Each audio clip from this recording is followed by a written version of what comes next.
Okay, so I think that we're streaming. So I'd like to welcome everybody to the CSC January meeting. And thanks for taking the time to attend, and especially thank you to anybody who shared photos that we'll be exhibiting this evening. We're streaming to YouTube to allow shared photos and videos to be viewed in stereoscopic 3D on the Lume Pad and other devices that support this. Um, we invite everyone to join the meeting either in person or via Zoom in order to best appreciate the meeting. And if you are viewing both Zoom and YouTube, you need the live stream on YouTube is displayed by about 20 to 25 seconds, so please mute the audio on the live stream to avoid feedback. Now, one of the problems that I haven't been able to solve is if you do play back the recorded live stream, there is an echo, and I haven't been able to resolve that. But if you want more technical information, I'd be happy to provide that. So if you just excuse me, I have somebody up at the front door, so let me let him in, and then we'll continue the meeting.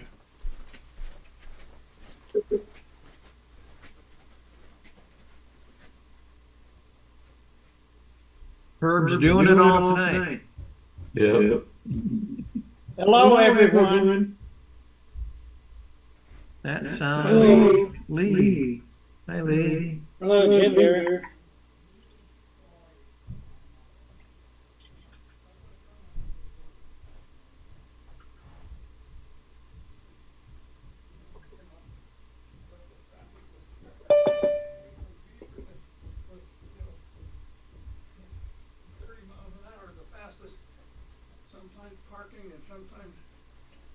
Okay, sorry for the brief interruption there. So, I think as I was walking up the stairs, I heard somebody ask a question, so go ahead. Okay, so anyway, we have a pretty full agenda this evening. That is the YouTube live stream. It should have been in the meeting invite if you haven't already found it.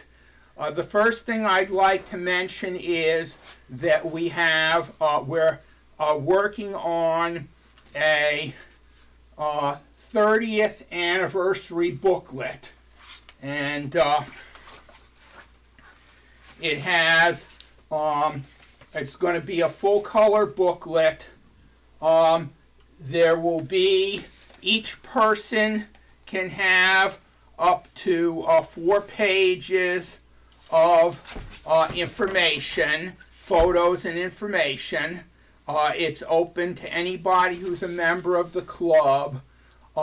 If you, I think most people are members, but anybody who joins the club tonight and wants to get into the booklet, the absolute deadline for getting into the booklet is this coming Sunday, because the booklet will get released a week from today, which is the actual 30th anniversary of the club.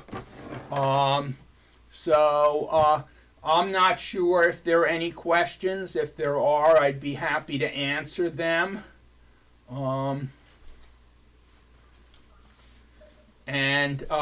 Basically at this point, we've released the a draft of the booklet only to club members, but if you join the club, then you'll get to see the draft, and when we release the final booklet, that will be available publicly. It won't be restricted to club members. So anyway, let's move on.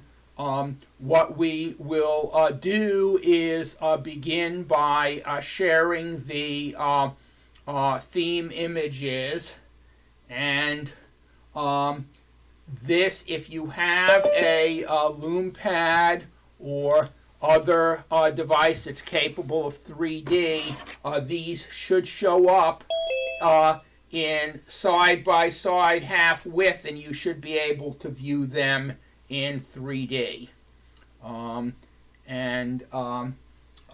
So anyway, this meeting, it should be pretty interactive, so if anybody has comments, just feel free to speak up. You can ask the photographer about what camera they used or anything else. So these are Dave's photos. Anyway, that one was really hard to see. I don't know why. Anyway, here it is, the curves.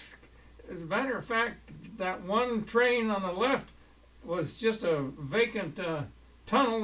They started the tunnel wrong, and so they moved it over to the right, and I photoshopped in a ghost train coming out of the tunnel.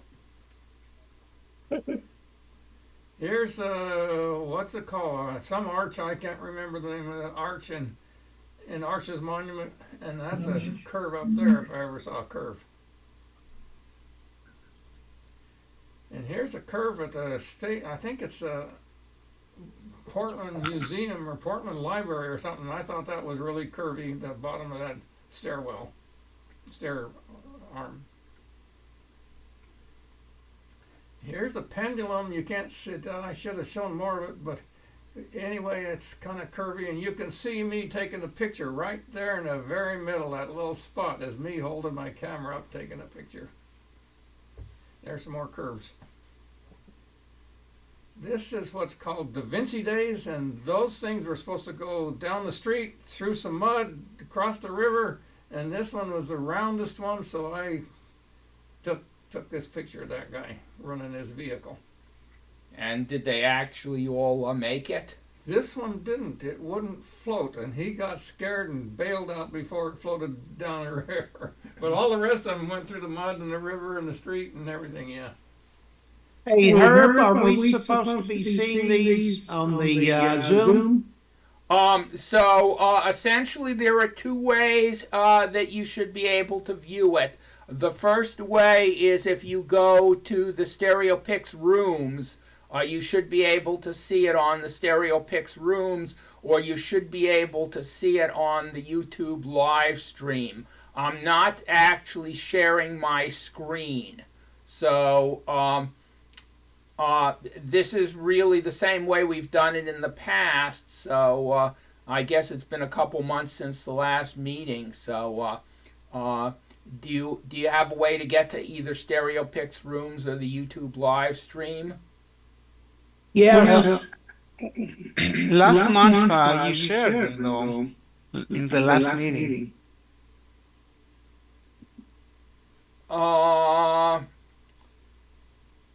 I shared them in Zoom? Yes. But okay. let me see if I can. Okay, I guess if two people think I did, then I probably didn't. It's my brain that's failing, but I think it's probably most effective if you look at them in Stereoscopic rooms, because then instead of anaglyph, you're going to be able to view them in your choice of format. Okay, so Ken, can you put the the rooms link back in the chat for people who don't have it? Yeah, I think I already did. Okay. Okay, George, are you set now? Yes. Okay. This is Lee. I can see him in rooms. Okay. Okay. So, basically, I want everybody to be able to see them. So, if there's a problem, it's better to ask a question than to just, sit there wondering. So I'm glad people are speaking up if there's a problem. Anyway, so Dave, back to Well, yeah, this is a spiral staircase in Ljubljana. Anyway, wherever that is, and that would be hard to see in anaglyph because the thing's all red. But it's 3/4, and this is the biggest round I could find. You can see that flywheel is probably 10 feet in diameter, and that's a curve if you ever. That's at the Oregon Roundup or Power Up, Steam Up. And this was some interesting curves. That's my son-in-law, and I just can't imagine how they poured the propeller that big all in one piece in brass, but there's some real smooth curves of that propeller. Oh, but wait, now this is something else, and I'll have to narrate it. Hey, here's my two Swiss pocket knives. They found each other. The guy in the brown and the white, the lady in the white. They got to know each other. Oh, and they held hands and got really familiar with each other. And they finally got engaged and got married. You can see the ring on the lady knife. Oh, and after they were married, they got to know each other really well. And after many years, next one. Oh, there was some more little knives coming along. This is kind of tongue-in-cheek, but that was a series I put together back when there was a series in PSA, 3D PSA. So I showed it to you guys first time. That's all, folks. Okay, so Bob. Yeah, I didn't have a lot of time to work on my curves here, so bear with me. I think this has a curve in the ceiling there. This is at a church. Where? St. Petersburg, Russia. Russia, yeah. Wow. That's a Fabergé egg. It's got some curves in the decoration. That's a Russian icon. She's got some curves for her little halo. Yeah. You were there? Took all these Yeah. pictures? Yeah. Hey, that'd be cool. Back in 16 when we weren't sworn enemies. This is in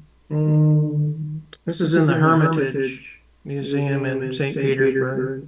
Some curves around there. And same place. Call this one the Hidden Apple.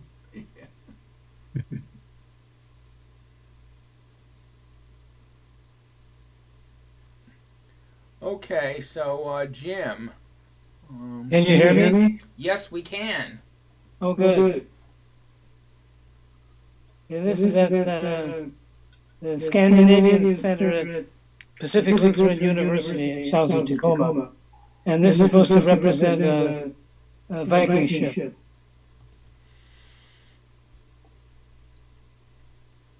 That's interesting. I'm not sure. I mean, I guess it's pretty abstract because I'm not sure I see the ship in it. But, From another angle is better. But at least it's a curve. Another view. Still doesn't look like a ship. Could be a sail. Now this is just terrible in anaglyph. But there's the curves of the car and the curves of the hat. That's barb into the hat. yeah, so Jim, you should be able to view it in parallel if you wish on StereoPix Rooms. You can choose what format you want to view it in. You mean a pair? Or Yeah, you can. or it looks a lot. looks a lot better in gray and width too than this. Yeah, so I mean, one of the advantages of StereoPix rooms is each viewer can choose their preferred viewing method. So. And would it be worth it to choose that just for this picture and then move back? Well, it's whatever you choose is independent of what anybody else chooses, so that's up to you. But I'm just pointing out. I prefer and for most of it. Okay. Oh, yeah, there it is. Couldn't figure that one out until I looked at it long enough. Wow.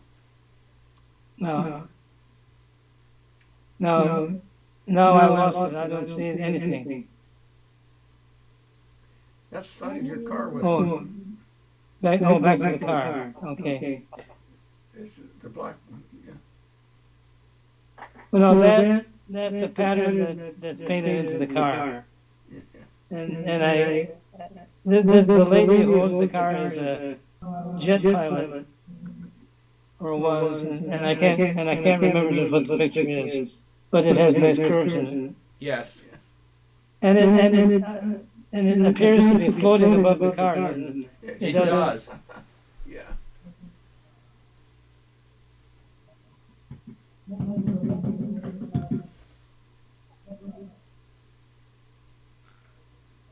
There's the curve of the bricks and the curve of the blanket. Yeah. That's Barb. That day we were out viewing the eclipse. Oh, yeah. So those must be eclipse glasses there. Yes, they are. I provided eclipse glasses for everybody. I live in an assisted living place, and we had an eclipse party outside. Of course, my favorite thing about eclipses is looking under trees at spots of light on the ground. They're circular all the time, and during an eclipse, they're little pictures of the sun. Anyway, this one I intend. Go ahead to the next one. Okay, now there's the curve of the bricks. And a couple of my grandkids.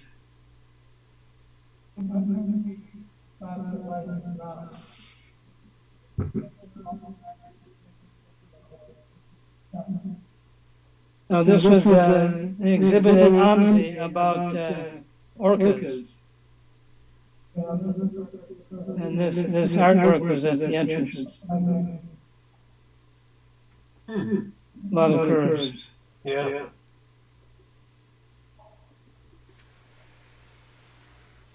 And then I went to an art class at the Skamania Lodge, and they had us do a picture with a curved path, and they took us through the different steps, and that's tempera paint. No, it's acrylic paint. Now this one, the curves of the balloon, and also the curves of the light from the windows. And this is my sousaphone. That's old, looks like. I bought this when I was in my 20s, Wow. and there isn't a spot on the whole instrument that's not dented. It was in the junior high band, and I just pictured them, the students, when the teacher wasn't there, pounding on it with the mouthpiece.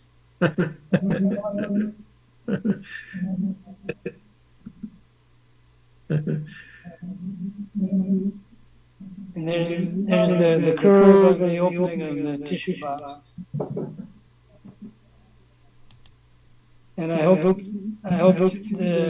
box is rising out of the screen for you. It should Yep. be, but it looks good because it doesn't go with the border. It doesn't interfere with the border. Thank you. Now this is the Barb is a good steady walker when she uses this walker. and it's possible. It's also a seat from the back, and there's that curved thing for your back when you're sitting in it. Okay, and Ken. Okay. Hopefully you can hear me. Yes, Okay, this is our local arboretum in Rockford, Illinois. And my wife said, "Hey, there's curves in the brick design." So this was a brick design, and it looks like, to me, it looks like the bricks are pretty wavy here. They weren't that wavy in real life, but maybe it's just an optical illusion. And I took this last Friday, so about 4 days ago, and it's the snow coming off our barn, and I thought it made a nice curve there. And the next picture, and there it is, another angle of that. It was about 8 degrees out there. That's kind of hard to take pictures with a W3 and 8 degrees and high winds.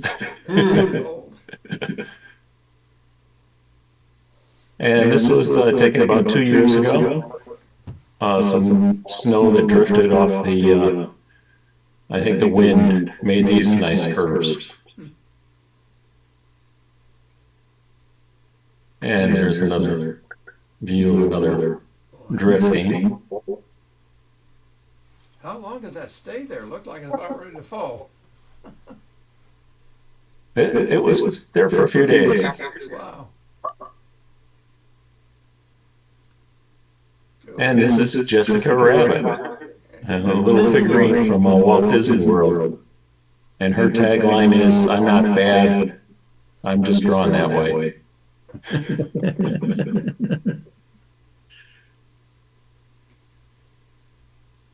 Okay. First time you misspelled my name, Herb. That's pretty good. Oh, okay. I apologize. That's all right. No problem. Okay.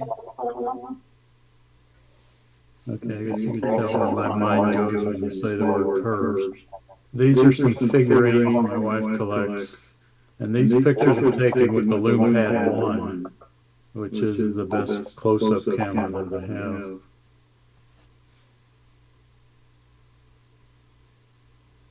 More pictures. They're bizarre. Well, she's got quite a collection.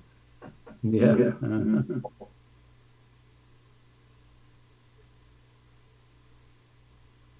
And these next ones are in a corner stereo cabinet with mirrors at right angles, so there's a lot of reflections.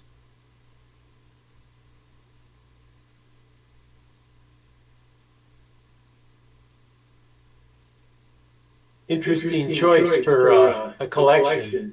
Yeah. Well, she must have known that we were going to have a theme on it. Yeah.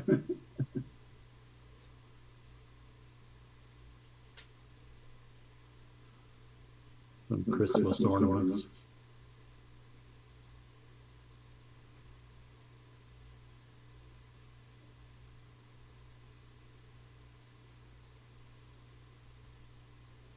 Okay. Thanks, David. Sorry about the misspelling on the name. No problem. I just, when I'm finally putting all this together, I sometimes get a little bit too busy and not paying enough attention. So, Adam. Hello, good evening. I took some creative liberties with our theme this month. Just take some photos out the winter storm we had here in Portland last week. My kids' schools all got canceled, so we went on some walks. This is 3 of my children out by Kellogg Creek, which was almost completely frozen over. It's the first time we'd ever seen that happen. But it was, we got some snow, and then it did some freezing rain overnight, and so the whole kind of city became a skating rink. So how cold is it up there? It was, I think, 12 degrees at one point. Wow. What The wind chill said it felt like 0. So. Yeah, what camera did you use? This was the W3. Okay. And then this is the same creek, same Keller Creek, just taken from the bridge, looking down at the creek. And I had spaced them out. And then this is them actually sliding on the ice. In the street? Bit of an incline there. They had them all run towards the camera. It was a nice action. Fortunately, there was enough light that the W3 was able to capture it pretty crisply without much motion blur. And fortunately, they didn't fall and sue you. Not for this one. This is me with my beloved stereo realist. Had my daughter snap this one on the W3. And then this is me in front of that same frozen lake. You still use that You still use that camera? What was that? You still use that camera? Where do you get the film developed? There's a lab here in Portland called the Blue Moon Machine and Photo. Oh, yeah. Okay, so there still are places. Yeah, learning a lot from George's manual on how to use this thing. It's been fun. Okay, and George. Yes. Well, you don't need to. Back in 2020, I had a PSA sequence called curves. So as I looked around, you don't have to look too far away from your own body and see all kinds of curves. Now, I thought maybe you want to see other types of curves, but I looked to focus on the human eye. I took this with a Panasonic 3D lens, stereo base of 10 millimeters, and that's my eye. I showed it in a mirror. Great photo. Thanks. Now, not only humans, but also a lot of animals, like the snake. Its body is curvy, and then I love the way it moves around by making these curves. Next. There are a lot of laws in nature and reasons that in nature you see a lot of curves, like the water here, surface tension, make it stay round. And actually the only way to see something sharp in nature is if you have a catastrophic event like an earthquake, but then with time the sharp edges get smoothed out through erosion because they have lower energy. So anywhere you look around nature you will see round surfaces. And there is a reason, like the apple is round and the oranges, the way they grow, and if they fall off the tree, they have a chance to roll down, and if they were squares, they would just stay under the tree. I never thought about it that way. Yeah, that's one way to think about it, yes. Now, humans also are making round art. This is the famous bin in Chicago, and I had to Google it to see that the actual, this is a metal sculpture. The official name is Cloudgate. I don't know how many people know that, but if you go around, it has a lot of curves and a lot of reflections on its surface, so it's a favorite tourist object for photography. I've seen those kinds of things, and I often wonder how they keep them clean. Well, yes, I don't know. I guess they must have the crews cleaning them every so often. Every so often, yeah. Wow. And the last entry I have is I want to say something about houses. Human buildings and houses normally are square. They have square windows, doors, the whole structure, but there's some architects, like this guy Frank Gehry is his name. He's done some interesting buildings that are full of curves. This one is here in Cleveland, in the Western Reserve University is building a for the School of Business. And he has similar buildings all over the world. Wow. Yeah, it's a nice hybrid. Yes, thanks. And I expect the reason that buildings are square rather than round is it's much more expensive to build round buildings. Oh boy, I'll bet. Yes, plus if it's square, they fit nicely next to each other, I guess. Yeah, it would be more expensive to make something like that. Okay, thanks, George. And Mark. All right, so the first one is a shot that I shot with a realist more than 30 years ago. We were installing a natural gas line to our house for a furnace. But I've always liked the hoses in the front and the background on this and the way they curve. And I always thought it kind of balanced out the image pretty nicely.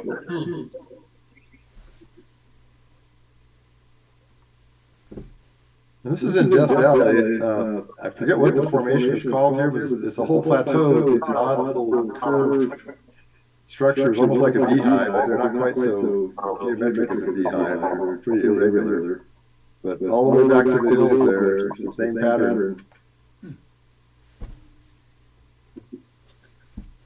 And this was formerly a hotel lobby, but it's moved and is now the central office for the Neon Museum in Las Vegas. Oh, is that the same museum where you've shown us the signs, the sign graveyard, or is that? Yeah. In fact, I think the next shot after this is one of the sign graveyard shots. They had some curves as well. Yeah. So a lot of these signs aren't hooked up. They don't turn the neon on anymore, but I think they are slowly working on restoring a lot of them to be able to light them up again. But there's a big area where you can just go walk around and look at old signs like this.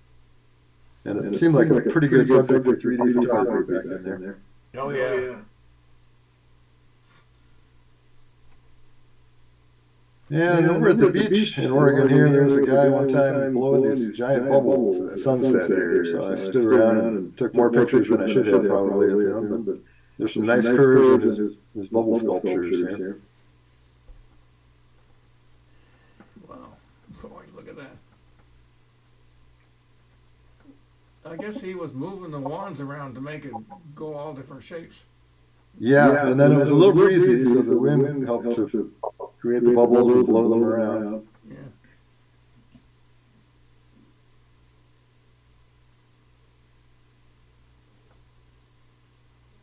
And this was a bunch of big cracks that I found in a dried up pond, which cracked into these giant deep cracks, and I really liked the way the curves came and went around the various shapes. I think there's another shot of this a little closer too after this one, but the shapes of the curves I like in these big chunks of dried soil.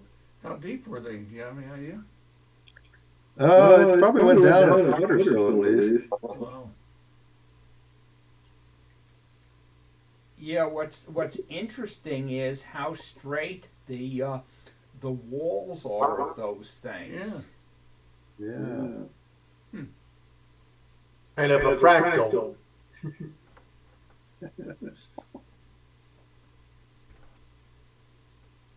Yeah, this was over on the Oregon coast of the beach. I guess it was just the rising and falling of the tide made these kind of concentric curve shapes in the sand here. Is this Lincoln City? Yes. Yeah, the D River. Well, I think that's kind of just a swale or a pond out there, but at some point it must have had more water and filled in where all these little grooves are. But gradually, I think it went down and it dried each time it went down, so it left a whole series of curves. And this is Horseshoe Bend in Arizona. This is a high curve, so it looks a lot tinier than it really is there. But I figure that's a pretty good bend, pretty good curve.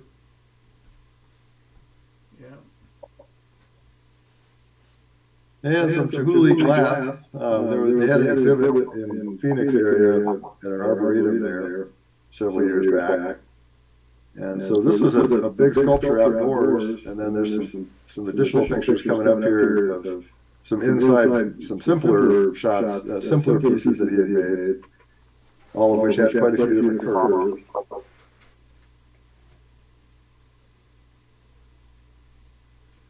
Wow. You watch a glass blower and you wonder how they did that. Yeah, I would love to see them actually making these things.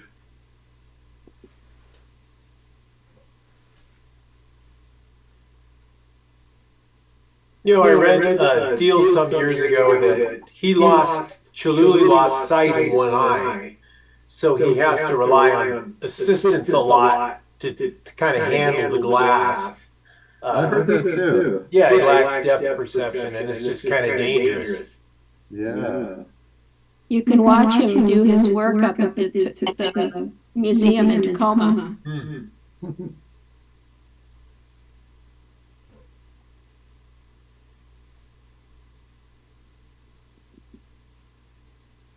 I was lucky they had these pieces all nicely displayed in dark cases with lighting above, so I pretty much just snapped these shots, but it almost looks like studio shots on some of these. Mm-hmm. Wow.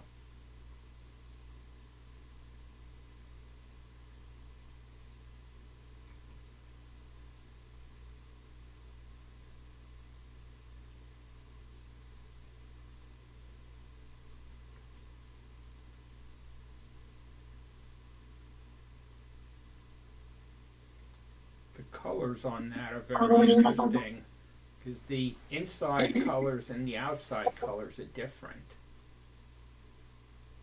Yeah, I don't know how they do that with glass.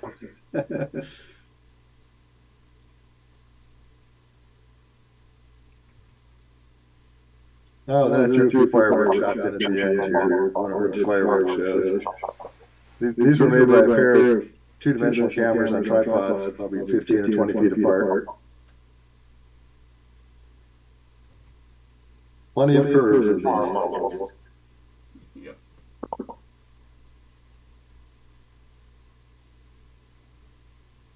Okay, well, thank you, Mark. And Jim, you have some open projector.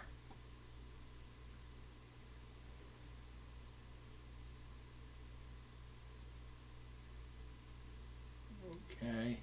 Looks like Jim's in the background Yeah. in the Zoom. Somebody muted. Are you there? It looks like that guitar on the far left is really ancient. Okay, well, I'll just show the images because it looks like Jim's busy.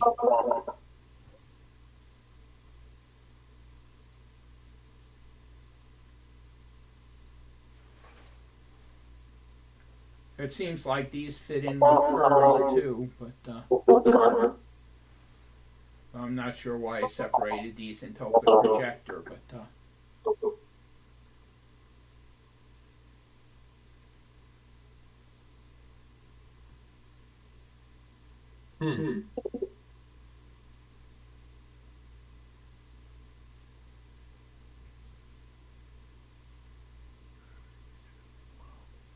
I'd be curious to know where this was.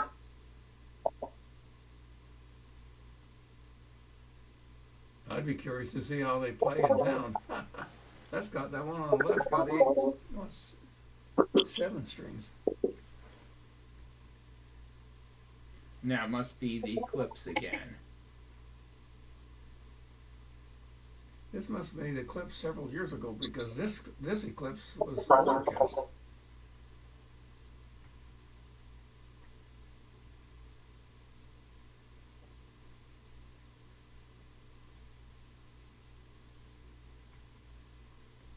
Okay, and Randy.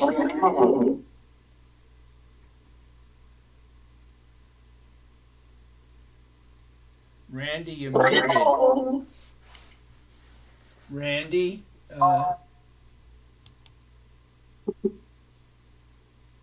Can you hear me? yes, now we can. Okay.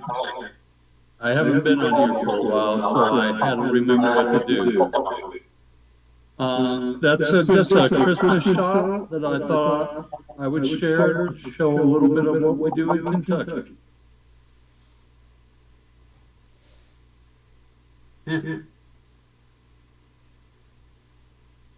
And of course, my wife has to have cookies for the grandkids.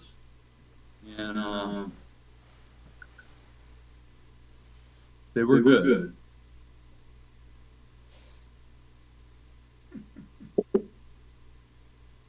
There's my wife making Sandy's and working in our kitchen.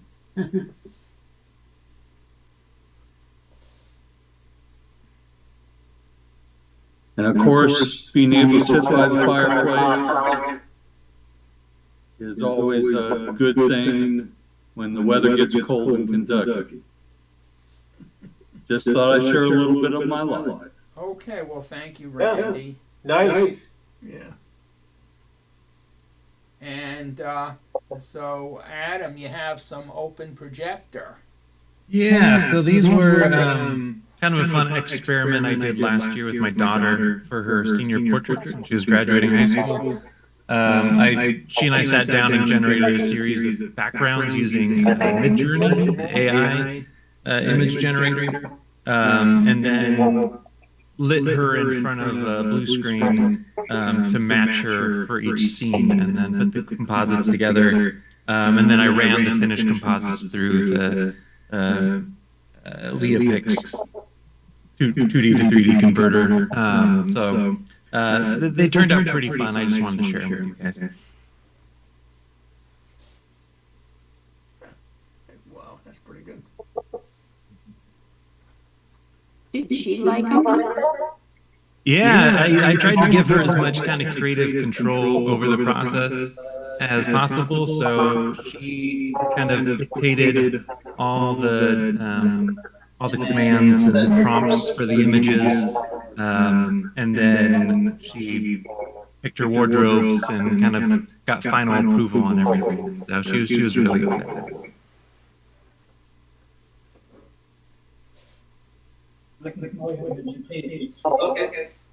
I had a bunch of these kind of pocket-sized LED lights that you can change the color of. So I was able to light her with specific colors in order to help her feel better integrated into the CG environments.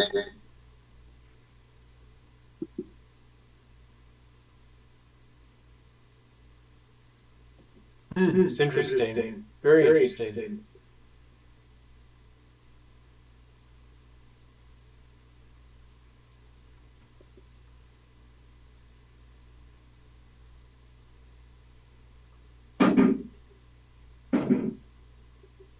Yeah, some of the decisions the LeiaPix converter made almost helped kind of add to the kind of stylization of the final images.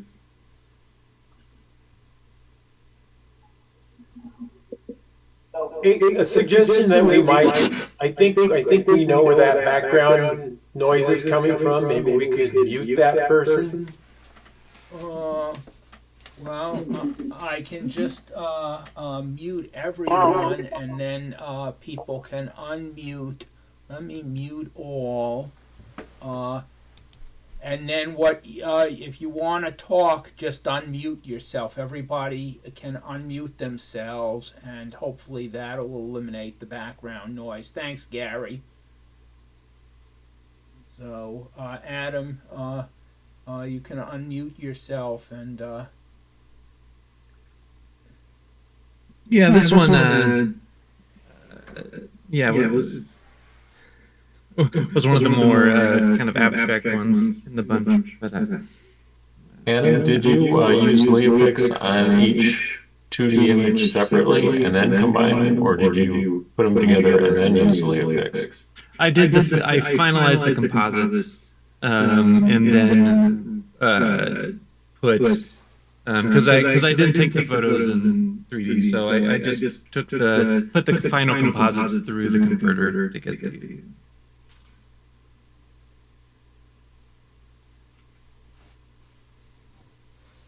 Oops, I think I went to...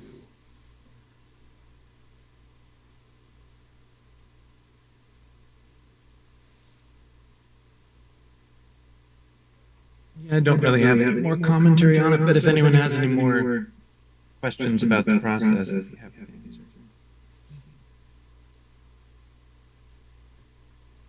Yeah, I wondered about that. I mean, so you made the backgrounds with AI, an AI application, and then you're able to run them through a converter to get stereo, huh?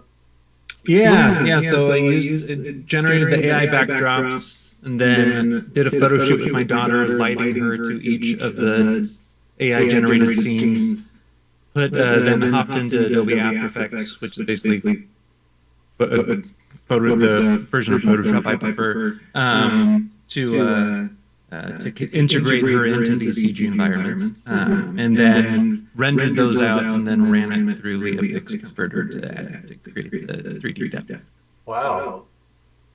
Yeah, I think we talked about this a while ago because most people use After Effects for video, and you're one of the few people I've talked to who uses After Effects for still photos. I'm not criticizing it because it worked great, but well, it's because I mean my day job is doing visual effects for video, and so I spend so much time in After Effects on a day-to-day basis that it's just I'm so much more comfortable in it than I am in Photoshop. So and you can work in stills just as well as with video in After Effects. So.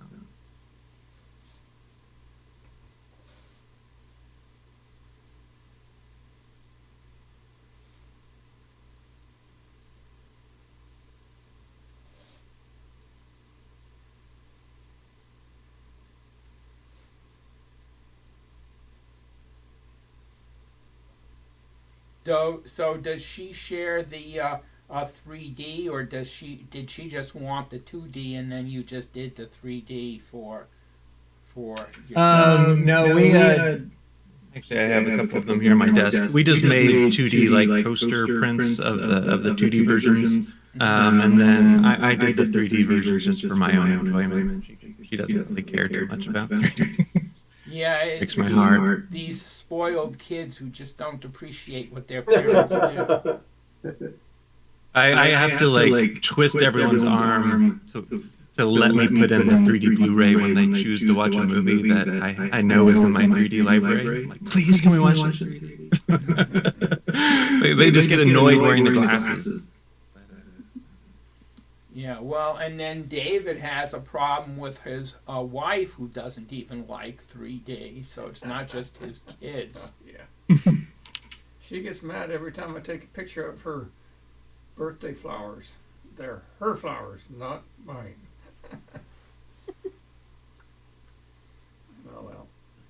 Okay, so I guess Mark had some experiences with this recent storm that he'd probably... Yeah, so we had a windstorm, a snow and ice storm, and a very cold temperature happening all at the same time. So the trees in our neighborhood came down everywhere. This is actually in our front yard. We lost a big blue spruce. It came down toward the street, luckily, and the next shot will show that it just missed our car that was parked down on the street, luckily. Wow.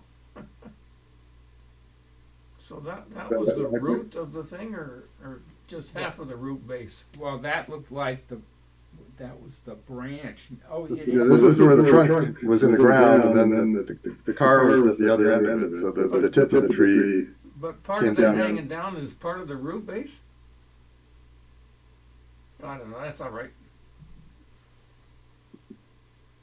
So this is the top of the tree, and our neighbor's big tree in the backyard fell and hit our house. So this is our backyard with a tree.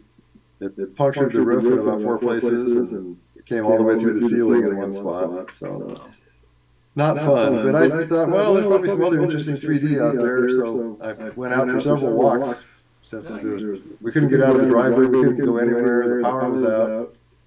We had 81 hours of power outage, so there was a lot of time sitting around with not much to do. So the following pictures, after this one, this is a closer one of the one that hit the house. But I walked all around the neighborhood and shot quite a few shots of other. So the power lines were taken down everywhere by the trees that had fallen. So thought that made some good 3D in the foreground there. And that's a combination of trees and power poles, and there's a street light in there. Yeah, I can see that. Wow. It was a big mess, though. Trees across the road.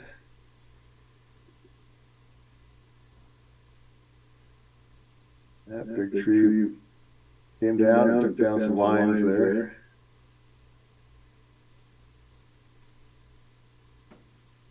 These poor people had a row of really tall trees in their backyard, and one came down and hit the house, and another one came and hit their car. Boy, that car's wasted. Yeah. Yeah, so I like trees, but not when they do that. Yeah, I'm having second thoughts about trees. We have some others that didn't come down around our house that I wouldn't mind losing now, knowing that this could happen. Yeah, you're in city of Portland, aren't you? We're just outside the city of Portland, so we're in unincorporated Washington County. Okay, so you don't have the headaches that we have in city of Portland, because city of Portland won't let you take down trees without a permit. Oh, no, I've heard something about that. No, luckily we can avoid that. Yeah, because there's somebody who's a few blocks away from us where they had this old, apple tree, and basically the trunk split and half of it came down, and the city won't let them take down the other half. Oh, boy. Ridiculous. These remind me of, I was living in Winston-Salem, North Carolina back in 1998 or so, and there was a tornado that came through there and did a whole lot of stuff like that, which I went out and shot a lot of 3D pictures using a Kodak stereo camera. They were kind of interesting to look at. I've never experienced a tornado, but that's kind of what I kept thinking when I was walking around taking these pictures. I thought, this looks like a tornado came through here. Yeah, it was scary. I mean, where I lived, the power was out for 4 days. And it took them 2 weeks to get all the power back to normal.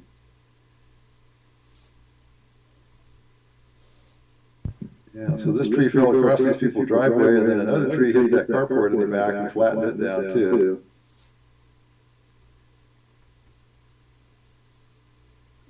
That one came down right through a metal railing there. So this is all within a couple of blocks of where you live? Or yeah, probably 10 or 12 block diameter. Yep. And there's a section where several poles came down at once, or the power lines here, so I had to document that too. It was kind of a balancing act, getting close enough for good 3D on these, but not knowing 100% for sure if the lines were dead, so I didn't want to risk touching anything. I probably got closer than I should have on some of these, but you can see in the background there's a pole down across the street, and then the one in the foreground is down too. Several of them kind of went down like dominoes, I think.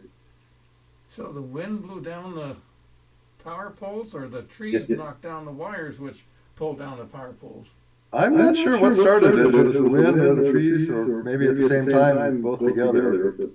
Because there were some trees on the lines further back behind where I was standing here too. Yeah. Mm-hmm.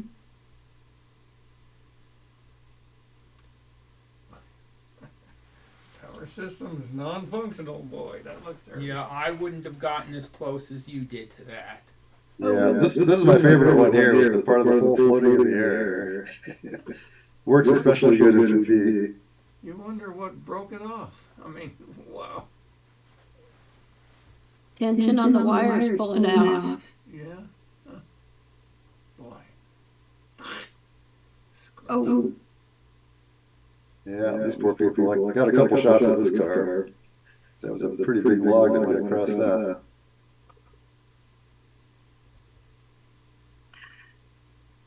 Ouch. And you were all at home listening to the wind and hoping nothing falls?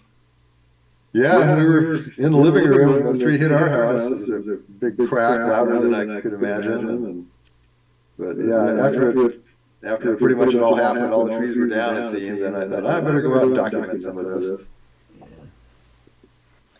Our family was very nervous all week because we have all these giant pine trees surrounding our house. We were all sleeping on the lower floors just in case something decided to come from the roof. Been there. Yep. That's Adam. Oh, okay.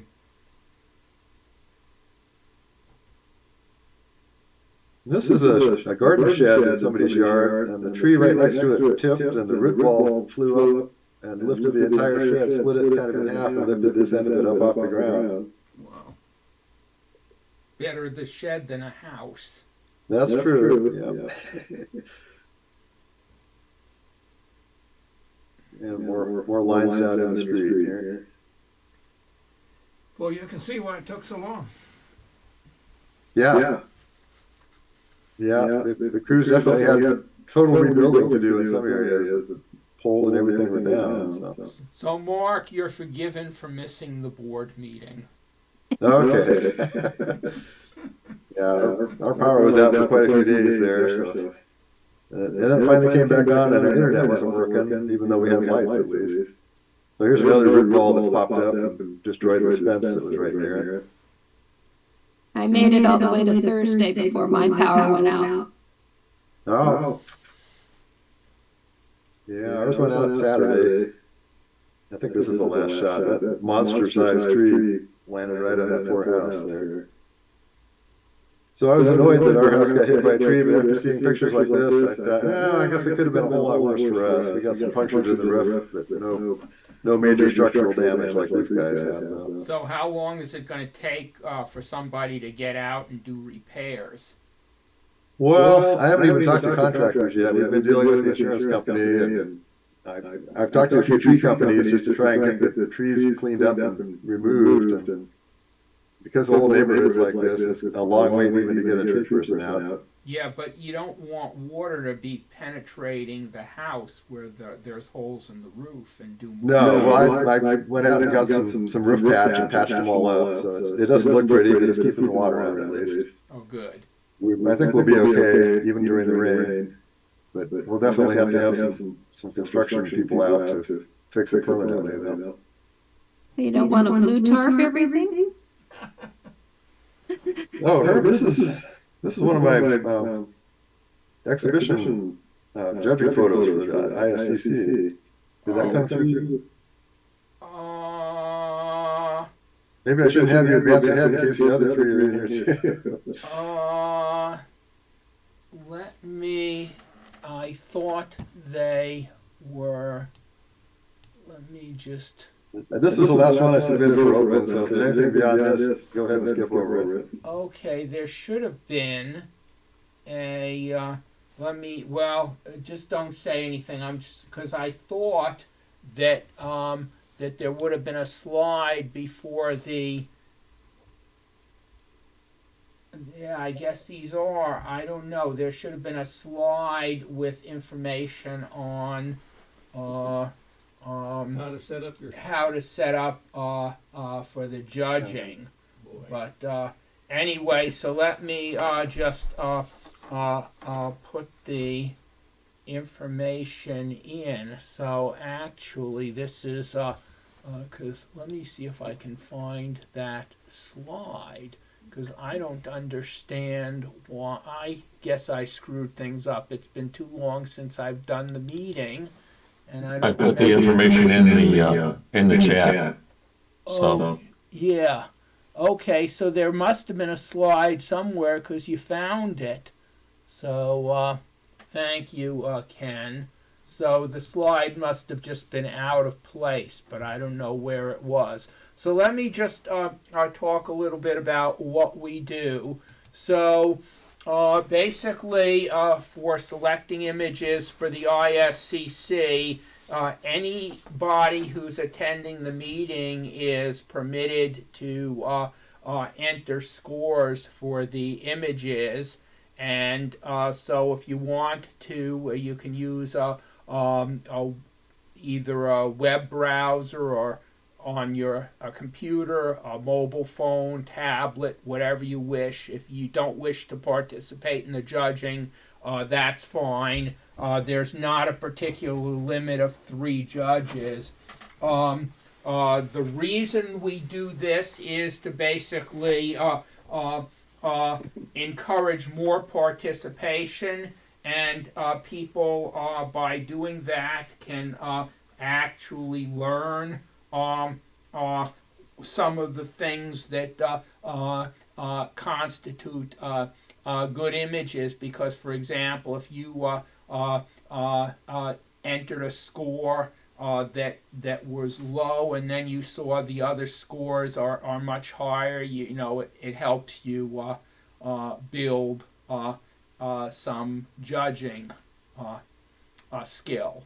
So anyway, what we'll do is I'll first go through all the pictures one time, just so people can see what all the entries are. So let me do that. Hey, Herb, Yes. I'm going most likely to be a judge in Ohio that will judge this round of ICC. So I will take a break and rather not see the images, okay? Okay, and that's certainly fair. Thanks for your honesty on that. And so anyway, George, thanks also for submitting the images and the story for the 30th anniversary book. I found it very interesting, reading about you. It's interesting because, you learn about things about people that you never knew when you read some of the things that they submitted. And you did a great job putting this thing together within minutes, hours, very quickly. Yeah, well, it's actually a lot of time behind the scenes to make it possible to put it all together. But anyway, thanks. We're hoping that some of the people who haven't yet submitted material will do so that people would like to see your work and read your narratives and learn. So all of the members have received a link to the a draft, and they can see what other people have done to give them some ideas. And as I said, I will accept input all the way up till next Sunday, although I'd much rather get it earlier, because if everybody gave me stuff on Sunday, there's no way I could get everything entered on Sunday. But anyway, this will go out a week from today. So thanks for joining us, George, and let me now show the images, and then we'll help people get logged in as judges.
Oh, I put the slide at the end. Okay. So anyway, let me. Okay, so basically what you can do is on a tablet, smartphone, web browser, you can go to that website. And what I will do is just sign in. So again, sign in. HTTP. Voting. Okay, so I got there. Boy, I'm not very good at this. Sign in. Sign in. Enter email or phone number. Well, no, don't enter an email or. Oh, is that for getting on the Wi-Fi? I don't know how to do this. But this is the only time once a month I do this. I'm not very good at it. So maybe I'll just say no. I don't want to vote. But if somebody can help me get on, I'd be glad to vote. Okay. So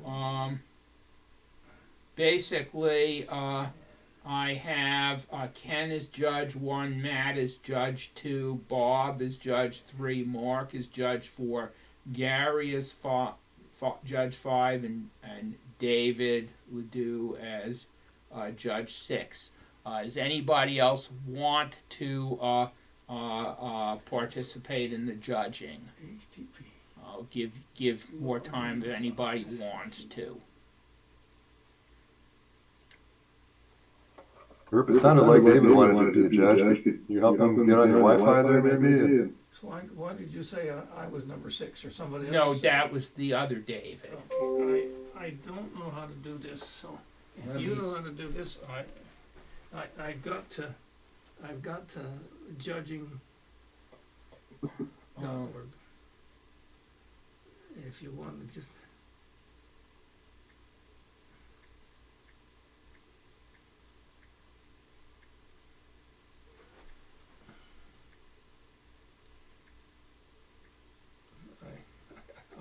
I apologize to the rest of you because I'm not good at this.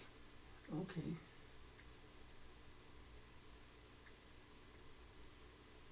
Okay, so there you are at the login screen. Okay, thanks. When we leave, you're going to write this down for me so I don't log Well, in. it's probably easier to just do it than write it down. Log in. ISCC. Continue. Yes. Randy is Judge 7. No, come on. SISCC. Back up. SISCC. Password. Get rid of that one. Password is cold-ice. Yeah, I don't know what made me think of that. Dash. Come on.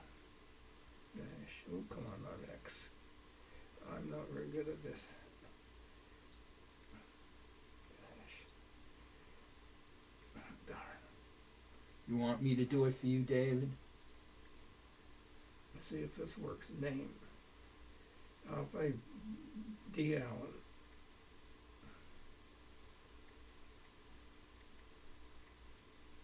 So you know who's who.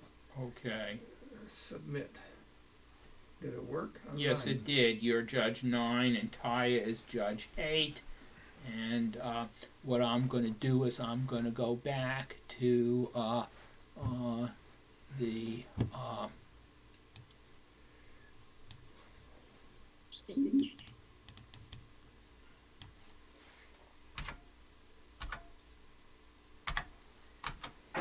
so this is the first photo, and let me just set something up here.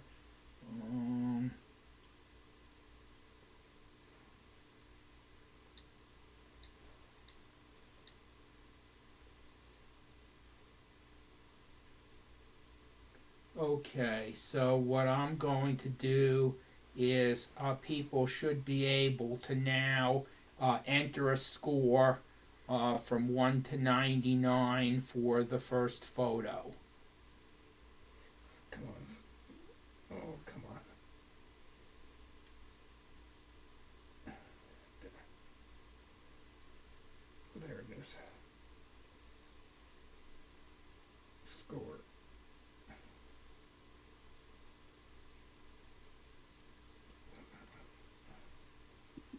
submit.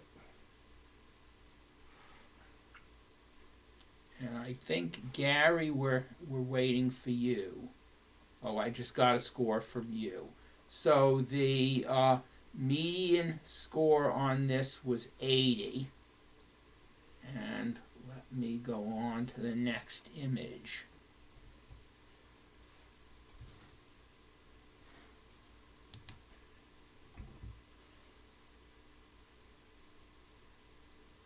So people should now be able to enter score for the second image.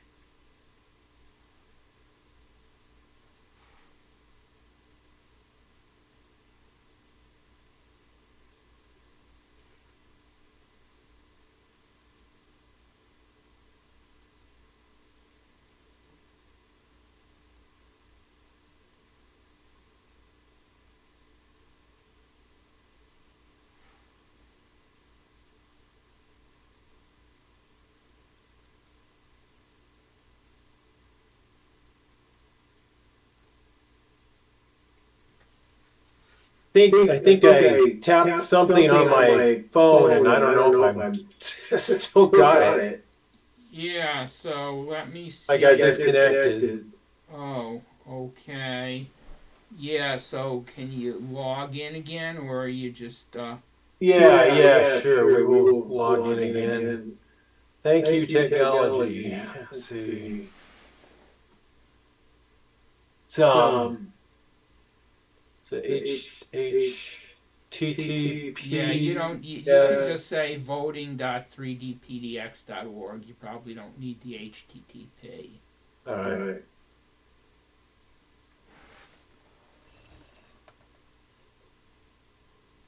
Darn it. Tell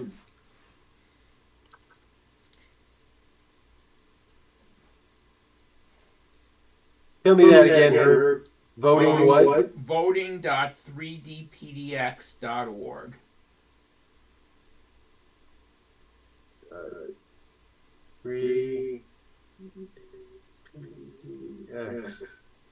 .org. It's not doing it. Okay, well, we can just go on. Yes, please.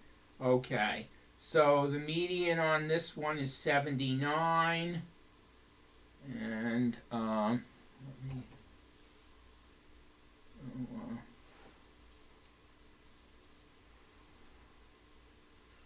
So this is the third image.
Okay, it looks like we're waiting for Randy on this one.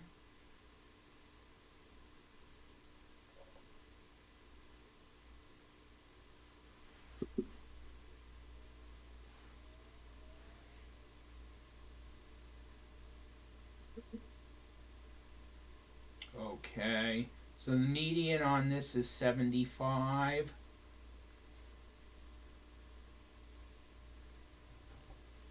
So this should be image number 4.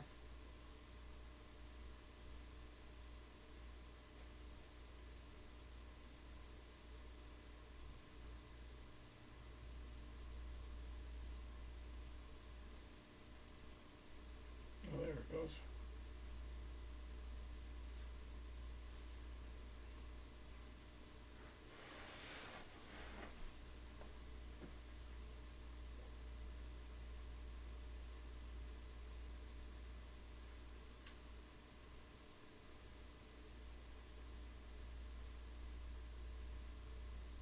Okay, the median on this is 78.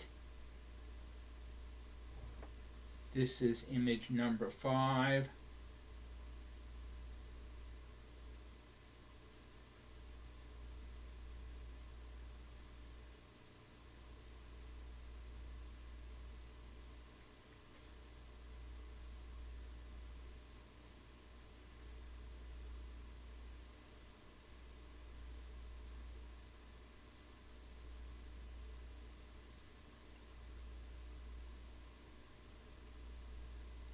Okay, the median on this is 80.5.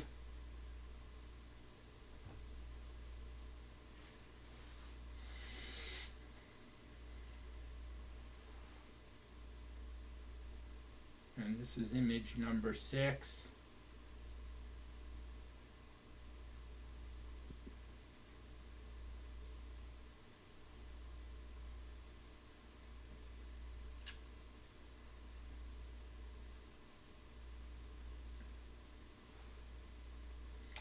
Median on this is 81.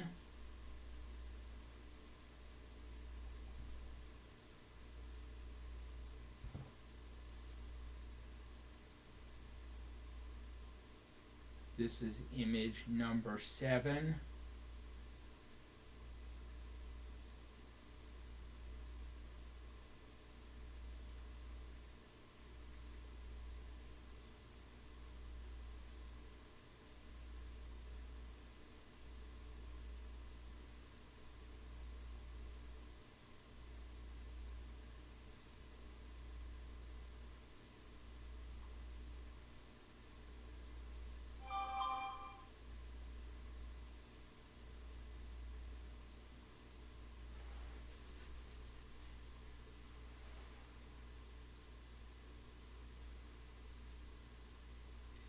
Median on this is 78.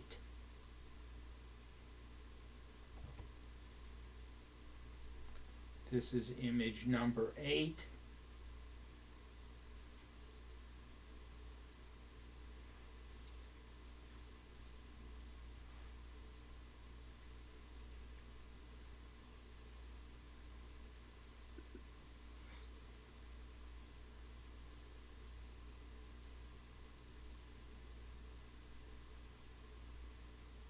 Image on this is, median is 80.5.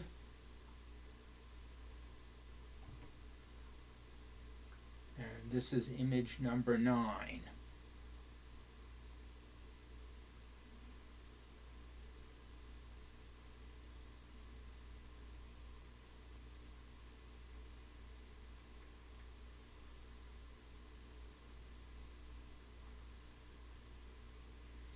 Median on this is 83.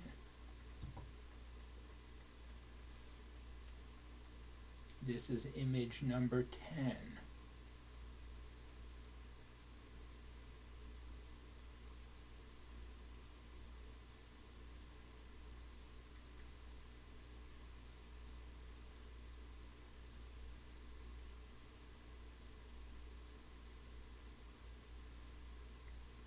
Median is 80.5.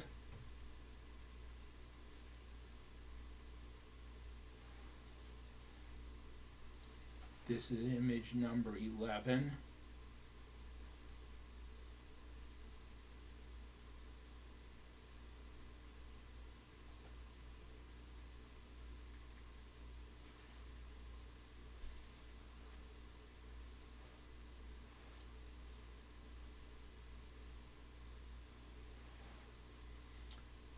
Median is 76.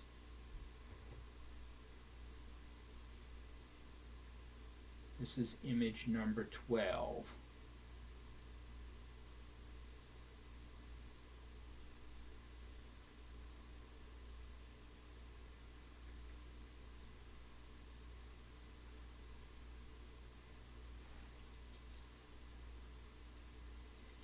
Median is 78.5. This is image number 13.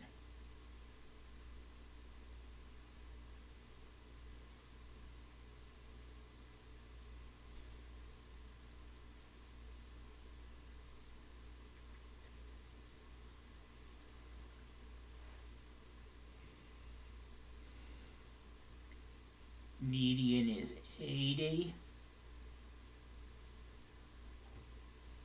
This is image 14.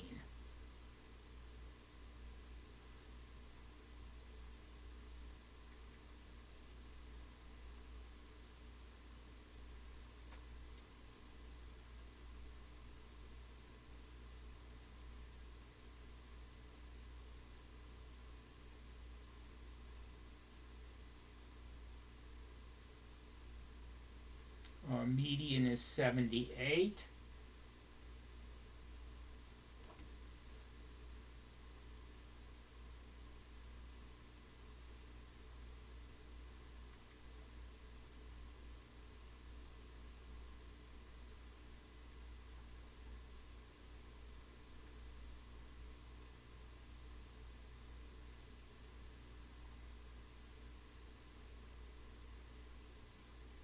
Median is 83.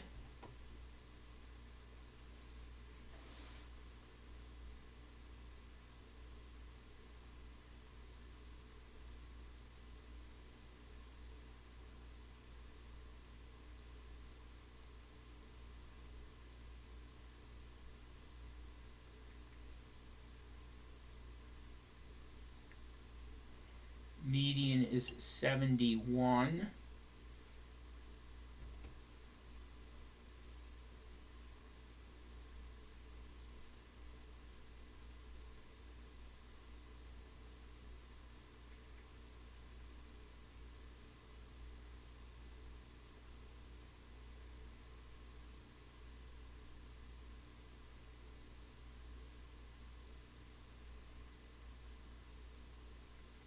Median is 78.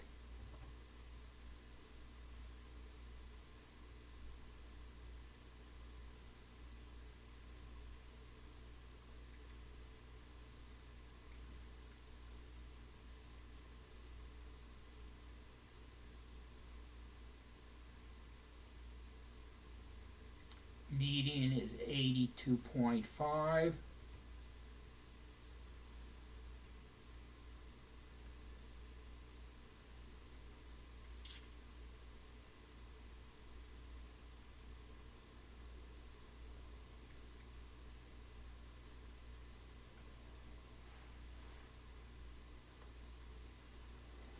Median is 80.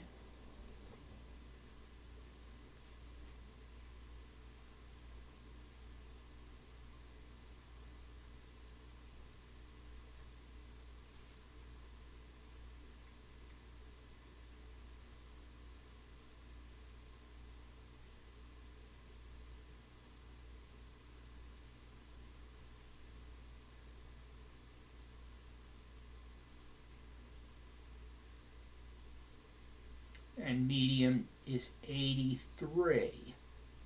And that was the last image, and so now here are the results. So I can log out now. Yes, you can. So, first place, let me,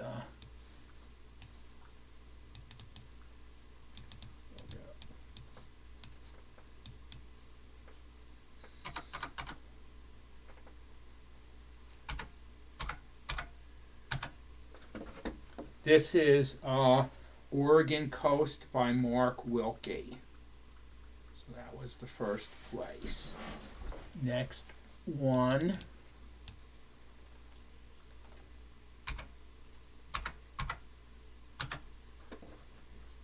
This is White Flowers with Butterfly by Dave Allen. That was the second place.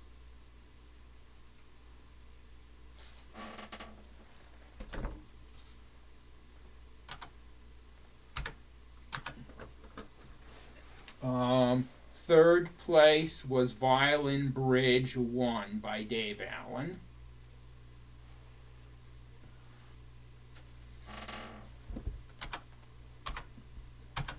Fourth place was Carved Bee and Flower by Ken Kovar.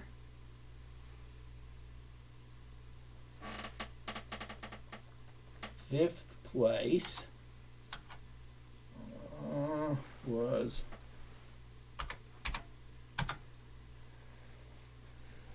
Sedona Bell Rock Vista by Ken Kovar.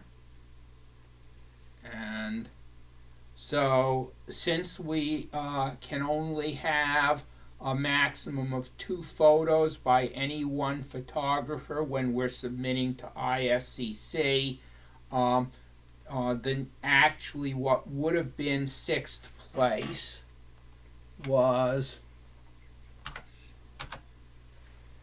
this was Forgotten Wheels by Dave Allen, but we already had 2 photos by Dave.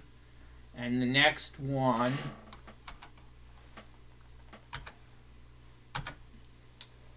this would have then been the next place by Ken, but we already had 2 photos by Ken.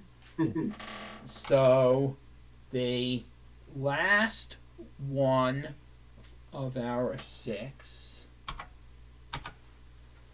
this is Artist Studio by Jim Olson.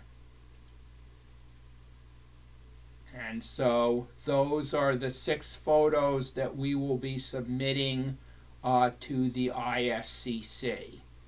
And basically what the ISCC is, for people who don't know, it's a PSA competition between clubs.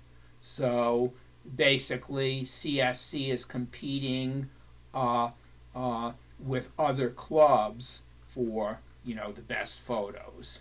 So anyway, that is what we will submit to ISCC. Thank you to everybody who helped judge. If anybody wants to make any comments about any of the photos, be happy to do that.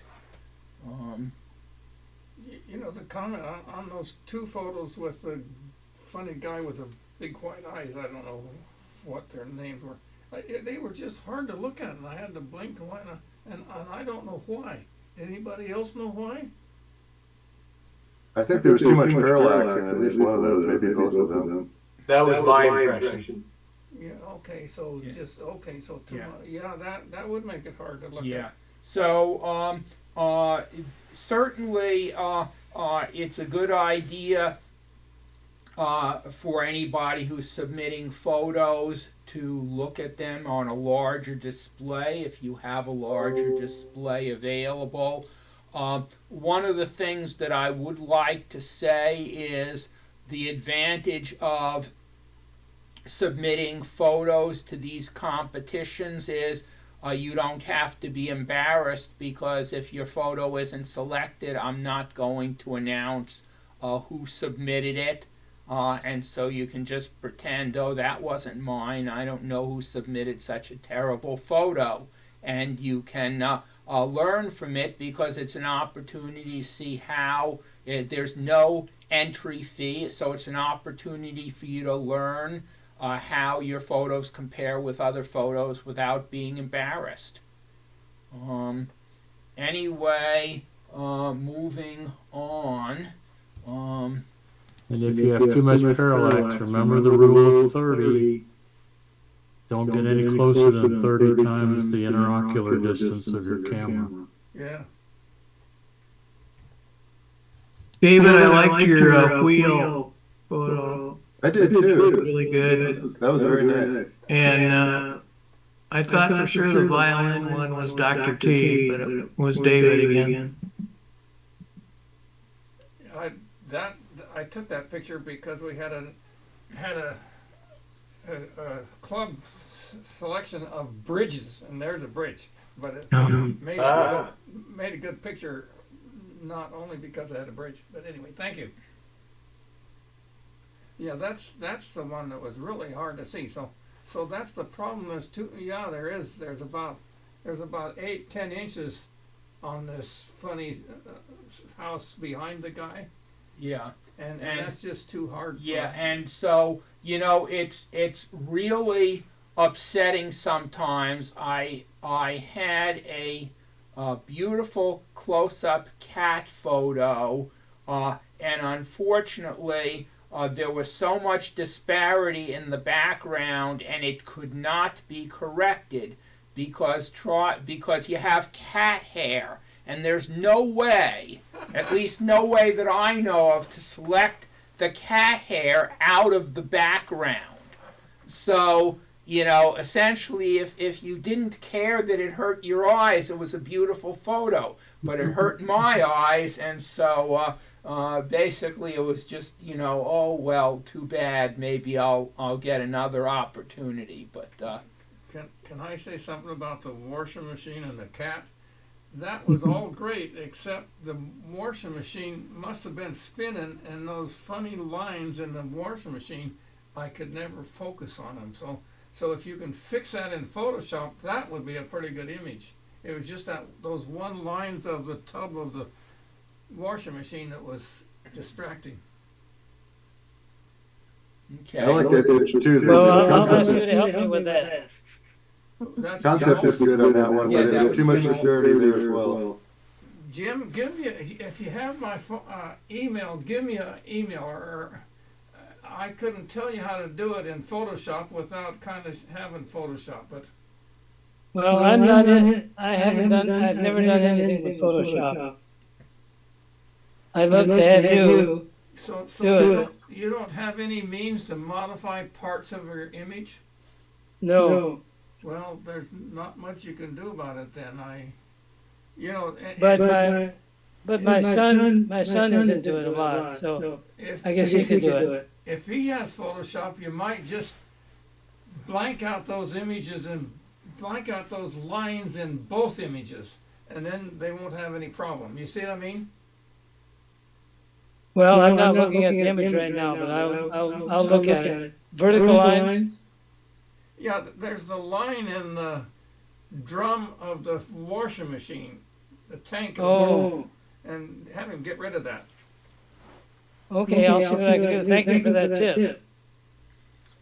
Okay, and Jim, just a comment. I know you have some good photos, so you really ought to submit some material for that 30th anniversary booklet. Yeah. Well, I will. Okay. Do you think I should include some of my images, or? Yes, yes. We want. I mean, look at the draft, because you should have gotten your email with a draft, and so you can open up that PDF and see what other people have done, and that'll give you an idea. You know, talk about give me a little bit of text. Talk about yourself, your hobbies, what you like to photograph. I know you like to do some drawing of 3D. You like to do some free viewing. You do stuff with stamps. So talk about what you've done and send some images, and we'll get you into that booklet. Oh, wonderful. Okay, I'll do that. And so basically going on beyond there. So the next thing that we want to do, and basically I just want to say, is Adam still on here, or has he left? I think he left. Oh, okay, because he had a question. It's too bad he's left, because I wanted to save it till the end to make sure we had time to get to it, because, you know, we had so much on the program, so it's a shame that he left before we got to that. I'll have to just email him and tell him that. Herb, it looks like Dr. T responded to him in the chat. Oh, okay. I don't know if Adam saw it.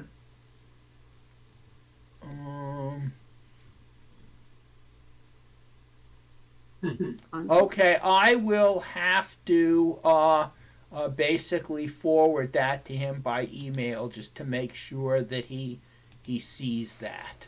That'd be nice. Okay. And so anyway, let me explain what we're doing. For each meeting, what we do is we have a theme, and we invite people to submit images for the theme.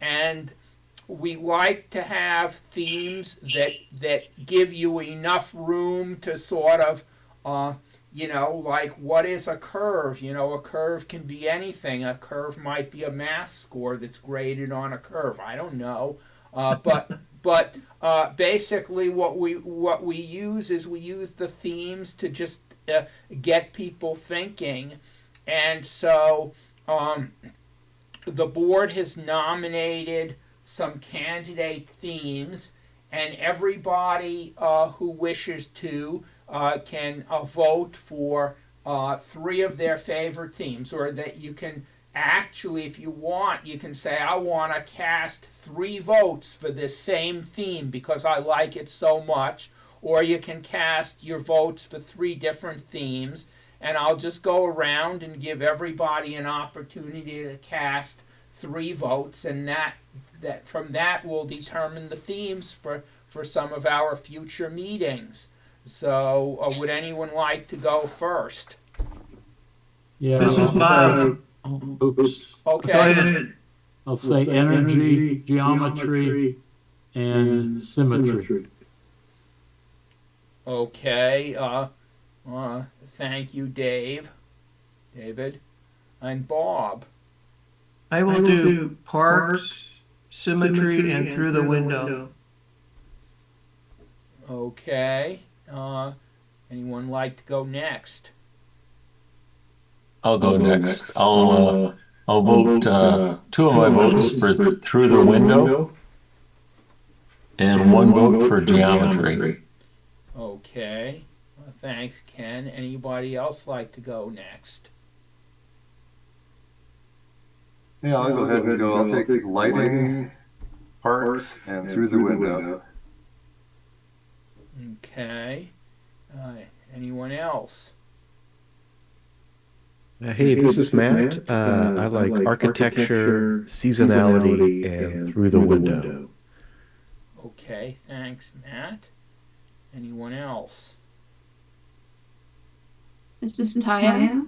I would 1 vote for parks, 1 for lighting, and 1 for architecture. Okay, thanks, Taya. And anyone else? I'd like to pitch in on architecture, community, and creativity. Just the first 3 on the list. Okay, thank you.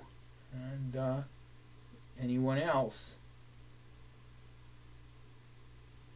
Hey, it's Gary. I'll vote for old buildings, perspective, and geometry.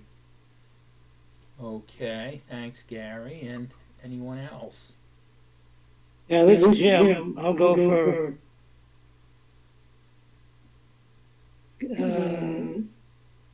geometry, architecture, and creativity. Okay. Anyone else? I'll go for energy, symmetry, and old buildings. Okay, thanks, David. Anyone else? Anyone who hasn't? Dr. Nair's not done yet. What's that? Dr. Nair's not done yet, I don't think. Okay. Mohannon, do you have any input? Anybody else? Old building, Mohan. I'm say that again. What was the first one? Old building, architecture, community. Old buildings. Yep, got it. Thank you. Anyone else? Lee? I'm not looking at your list now. I'm looking at the people. So just leave me out for now. Okay. And I'll try to enter something. Okay. Anybody else? Last call.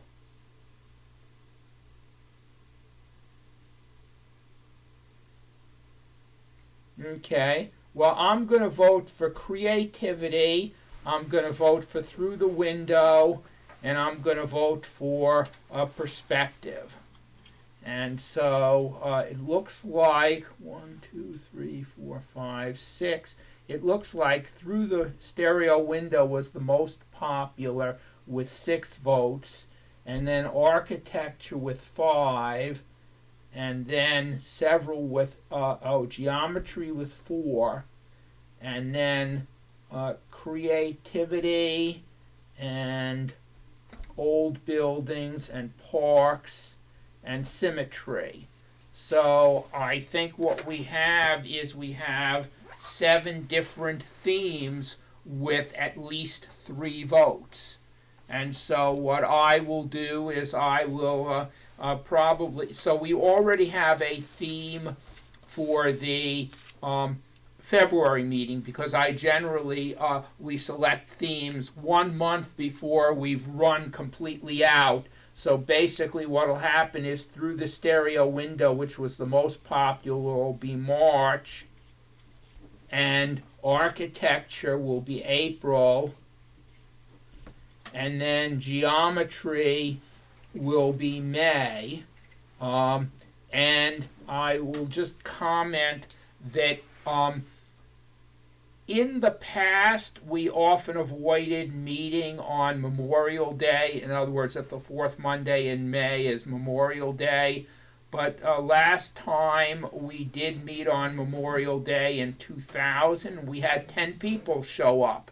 So we're going to just try that again.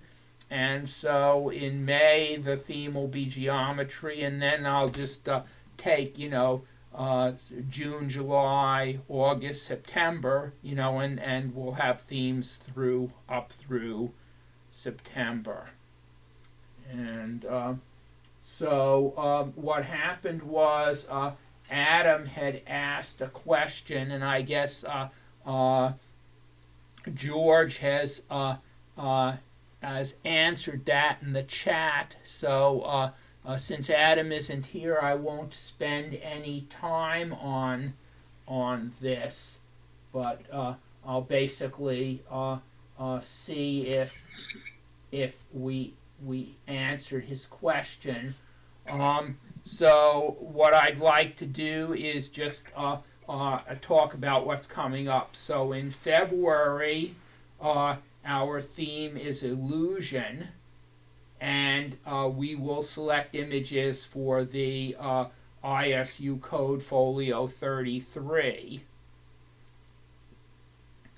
And then in March, well, we didn't know the theme. The theme now is going to be Through the Stereo Window for March. And we'll select images for the 3rd and final round for the season of ISCC.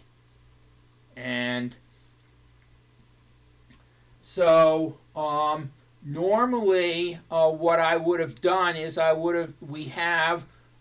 we received from the ISU Code Folio the video slideshow for the last folio, but when I looked at all the stuff we had for tonight's meeting, I said, oh, we're not going to have time to look at that. So I didn't even load the video onto my computer for tonight. So basically what I'd like to say is that the meeting for this evening is officially over. I want to thank everybody who attended. I know if you're on the East Coast, it's pretty late. But what I'd like to do is just invite anybody who wants to hang around. I'm happy to keep the Zoom meeting open for as long as people are interested in talking, asking questions, sharing opinions about anything that might be of interest. Basically, I think probably, well, actually, Matt, I'd like to invite you to submit stuff for that 30th anniversary booklet, too. Basically, there's a It's going to be a nice booklet, and it's certainly something you can basically share something about your interests, the cameras you use, your favorite photos, what you like to photograph, things like that. We'd love to have you be part of that. Mike, if you want to join the club, we'd also invite you to participate. But I think everybody who's already a club member, except for Matt and Jim, has already sent in some stuff, and it's looking good. It's looking really good. And I'll talk to Les to make sure he does something. He says because he's mentioned in the first 20 years, he didn't want to do anything, but I'll talk to him. Yeah, I'm sure he has some good photos. He has good photos of cars and jets and. Oh, he did. He didn't send anything in, but I know he has good 3D photos. I'll go over to his house. And it's interesting because like George Themelis, he sent in an interesting article, and I was reading about that. I said, boy, I didn't know all that stuff about George, and basically, it's interesting. And Lee, Farmer Lee, I didn't know that Lee was a farmer. I mean, it's interesting because these people who have sent in material, now you've seen them on Zoom, but you get to, read and learn a little bit more about them. So, and see their photos. And so it's, I think the book will be a real nice thing to have. So it will be a PDF available, so you can download it and just look at it as a PDF. And then we're going to figure out what the cost would be to make printed copies optionally for people who want printed copies. If you don't want the printed copy, if you're perfectly happy with the PDF, then there's no cost to you. And if you say, boy, I'd really like a printed copy, so this is basically I just printed this out, and it's a spiral binding, and I don't know, what different vendors may offer, but we'll investigate, figure out what the options are for having printed copies. So, Herb, you should probably mention too, it's already up to about 100 pages, so it's a pretty substantial book. It's got articles from Stereo Views in there and all the profiles of all the members. It's a really nice big book. Yeah. So one of the there's actually 3 parts. The first part is basically just 6 pages, and it's history of the club, the first 30 years. There's actually 2 articles. One is the first 20 years that was just published in Stereo Views 10 years ago, and then another 2 pages that I put together covering the last 10 years. And then what I did was I went back through Stereo Views and took out any article. I didn't think people were going to be interested in, what we did in our last meeting, but more things like technical articles about how to capture videos of a concert, or how to capture videos of fireworks, or how to manually convert an old photograph into 3D and lenticular, not using AI, but just doing it the hard way. Or creating a macro close-up adapter for the Red Hydrogen 1, including a complete parts list. And then Dave's article, I don't know if people have seen his photo, Dream of Fishing at Sea. And so it shows how he constructed that out of 3 separate images that he composited to create that. And a tour of Image 3D, and building multi-camera rigs with T-slot profiles, and difference between active and passive glasses, and how to sort files on a flash drive so that when you insert them in, they'll play in sequential order instead of randomly, and region-free Blu-ray player, and how to create a Blu-ray 3D disc. So how to create stereo cards with Stereo Photo Maker. So it's basically, I think, a rich collection of technical articles in addition to those profiles. So if you're a member of the club, you can download the draft and see what it looks like, see what other people have written, and maybe choose to participate. And oh, Adam's. The last time I looked at it, there were 18 photographers in it. I think it looks great. I want a hard copy. Thank you, Lee. Yeah, I want a hard copy too. So, I mean, they're yeah. So you can see what the hard copy. I can tell. And Adam, welcome back, because you had asked a question, and we were going to actually get to that. So the first thing is, I don't know if you saw George's answer. Did you see George's answer in the chat? No, I didn't, and it looks like okay. I'm not privy to the history of the chat now that I've read. So what I'm going to do is I'm just going to send that out again.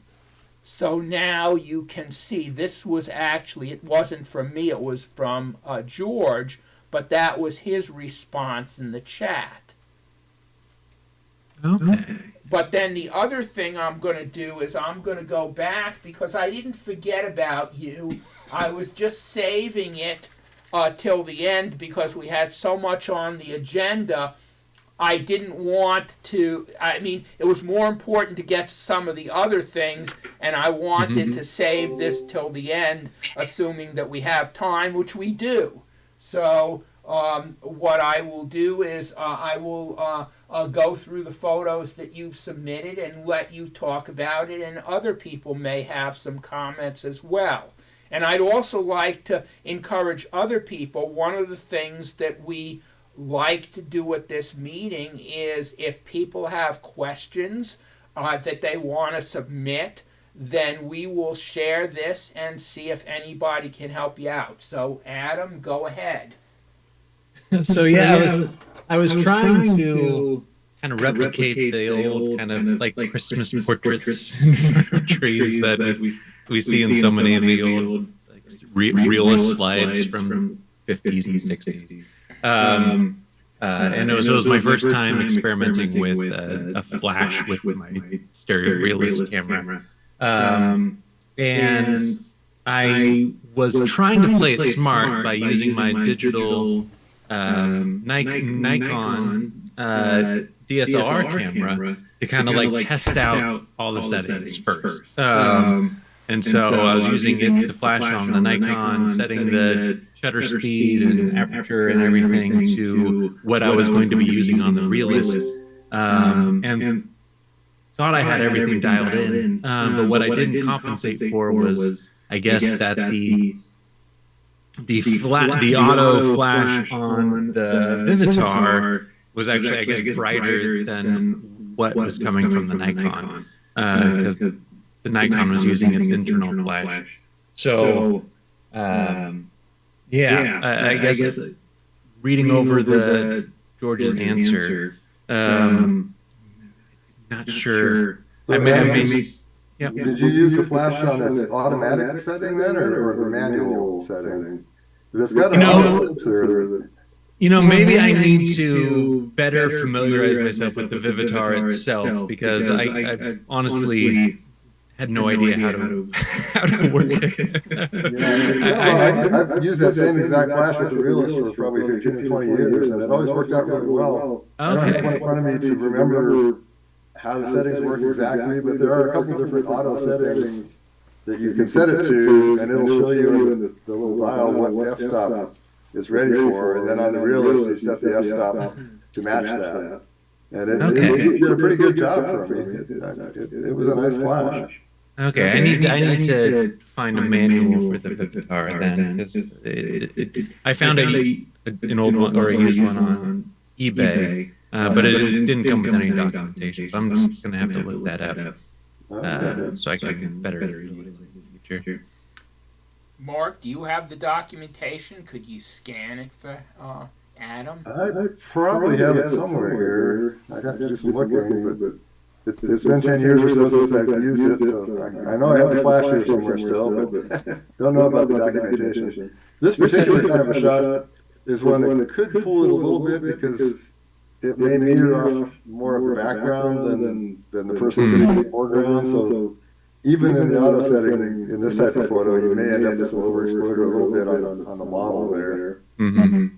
But, yeah, the Herb, if you want to go to the next one, it kind of has same results with them much more with the foreground characters filling frame. So yeah, I think I was definitely on a wrong setting. Yeah, you'll probably do a pretty good job on this, because most of the image is the close people there. So it's probably just a matter of getting it set to the right setting and getting the realist set to the right f-stop to match it. Just a comment, if you know what setting you had when it got this much overexposed, can't you next time anything similar tune it down a bit? I mean, definitely in theory. I just need to learn how to use the Vivitar flash because I wasn't finding any settings on it when I was setting it up. So I didn't take nearly enough time to research how to use the device before I jumped into it. I was hoping I could find one here quick and take a look. It seems like there's a little slider switch to switch it either to fully manual, which will output all of its flash power at once, or I think there's two settings for automatic, like a dimmer one and an even more dim one. And once you decide which of those to set it on, then there's a dial. I think you have to put your film speed in there somewhere, and the dial will show you what f-stop you would use depending which of those three settings you've set. I remember those. They were called guide numbers. Yeah, something like that. I wish I could pull one out real quick. Where my flash is up here. The other comment I had about this particular photo we're looking at now is it's not too visible or legible in the looking at it using the anaglyph setting, but I'm noticing some like horizontal, what looks like scan lines in some of the highlights, and I think that's the result of I traveled to Toronto prior to this and didn't finish out my role, and the security person at the airport was insistent on sending it through the X-ray machine. Does this look like X-ray waves to any of you who have experience with film having gone through X-ray machines? I've never taken my film through an X-ray machine. I've always been more, no, not going to do that. But yeah, I guess I'm not seeing the lines that you're talking about there. So they're sort of like horizontal, like grayish blue lines through that white blouse. Under the girl. Oh, yeah, okay. Now I see it. It only showed up on this final couple of frames on the film strip, which is kind of odd. So It'd be funny. My question is, what's film?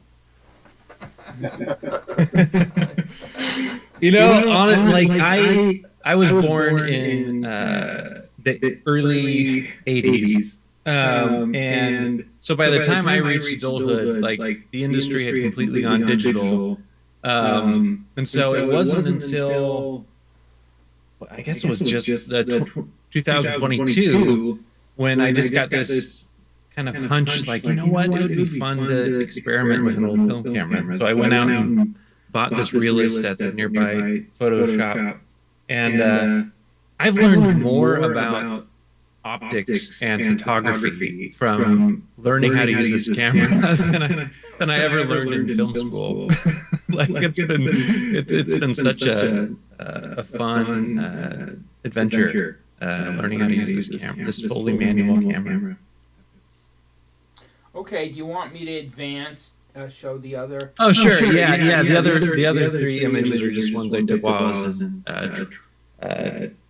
Canada. On the same roll of film, just as evidence that the exposure issues in the previous two photos weren't related to the camera itself or the roll. Is that the resolution of the camera or the film or what? Because you know they could be sharper. I'm just curious. These the scans themselves aren't. I don't know. I guess they're semi high res, but not fantastic. They're scans I get back from the lab, not ones I do myself, and sometimes they're not great. I mean, these realist photos really look their best when you're actually looking at the slides themselves as a viewer. That's what kind of made me fall in love with cameras. My first couple experiences looking at the actual slides and being blown away with the detail. It's like looking through a window in time. This one I would suggest that the model in the foreground is a bit too close compared to the rest of the shot. For the realist, they would always say if you're including infinity elements in the shot, that you should be no closer than 7 feet away from anything else. And if anything is closer than that, but you still see infinity, it's just too much disparity between the two to view it comfortably. And the horizon is not flat, it's tilting. Yeah, I think I was standing on a hill, so I was probably tilting too, and overcompensating for it.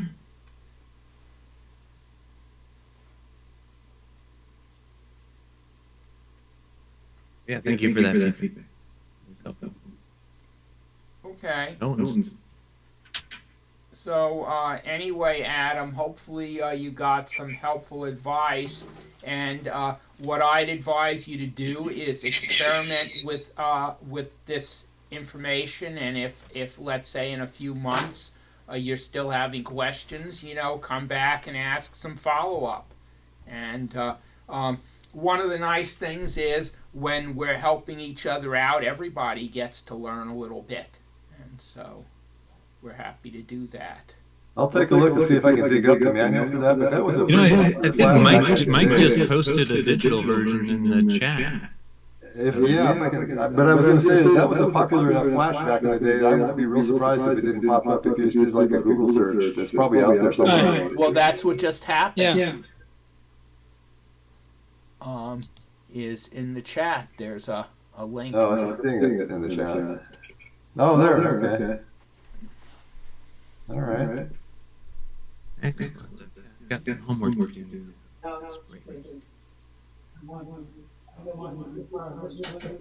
I had a question on this ISCC. Yeah, go ahead. I've entered entered every one of them, and the ones that get selected here get sent back to wherever you send them, and only the ones that get accepted at the final are the ones I can't enter again. Is that true? I believe that is the case. Maybe Lee knows the answer. Is Lee still there? Lee, do you know the answer to that? So in other words, if we select one of David's image to submit to ISCC, but it doesn't get as one of the accepted or HMs from, then can David enter that same image again in another ISCC? I think that is correct. So Okay. so what I have to do is save the actual printout of, I mean, the actual demonstration of the ISCC success, not what the club does. Okay, good. Didn't know that. I assumed that, but I didn't know. Okay. And so, as I... Okay. Yeah, Jim, did you have a question? Well, I have a question about the Lume Pad. Go ahead. Can I look at pictures that I've taken in the past with the W3 on the Lume Pad somehow? Yes, you can. So, what you have to do is you have to save them as JPEGs, side-by-side JPEGs, and then I believe the Lume Pad, you have to put a suffix on it, underscore 2x1. Is my memory correct on that?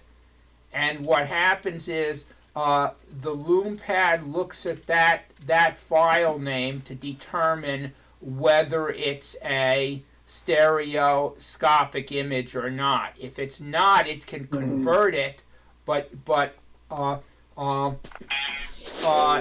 may be that the newer software has a way so that you don't have to put that extension on it. I don't recall. Is there a way? Is there a YouTube video covering things like that? I'm not sure if there's a YouTube video, but Leia has very good tech support, so you can actually email their tech support and they will get back to you with an answer. Oh, that's good to know. Yeah, I found the YouTube videos on how wonderful the Lume Pad is, but I didn't find any yet on what to do with it. This is Matt. I just put in the chat a link to Leia's information about that naming convention for side-by-side JPEGs. And it's actually a little out of date, but the information is still accurate. And that's how I view my stereo photos now. And once you have them named, it's pretty much automatic. You just need to get them in there, and you can connect it to your computer. You can use a thumb drive, a USB-C thumb drive. There's a couple ways to do it. Okay, Yeah, Jim, if you don't put the 2x1 at the end of the file name, it will try to guess whether it's 2x half one or full 2x1, but sometimes it gets that wrong, so you need to actually say it. Matt, that is Lume Pad 2. That's correct for the Lume Pad 2, yeah.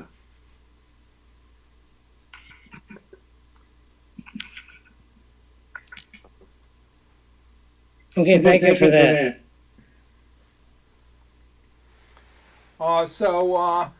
Jim, were you able to view the tonight's shared photos on your Lume Pad 2 in stereoscopic? No, I didn't try it. Okay, so what that was YouTube, right? Yeah, what you can do is, since the YouTube was live streamed, there will be a recording. The audio will have an echo in it, but if you're mainly interested in looking at the photos, you can go back and play back that live stream and view the photos on your Lume Pad in 3D. Okay, and what do I ask for on YouTube? The meeting invitation has the YouTube live stream, and so what you need to do, if you click on that link, it's going to open it up in the YouTube app, and then there are going to be 3 dots near the top right, and you click on those 3 dots and you say share, and then it'll give you a choice of what to share it with, and you want to share it with LeiaTube. So YouTube is the standard Android software, and LeiaTube is Leia's version of YouTube. And when you share that with LeiaTube, you will then be able to view it in 3D on the Lume Pad. Okay, I can't remember all that, but is that on the website? Actually, I think that is in the that very useful book that I sent you a draft of, and I think if you look on page 30, there is information about how to view the that YouTube on the Lume Pad. Okay. And then if you have questions, email me. Okay. Good, thank you. I'll see you, Herb. Okay, thanks, David. Let myself out. Okay, have a Take care. good evening. You too.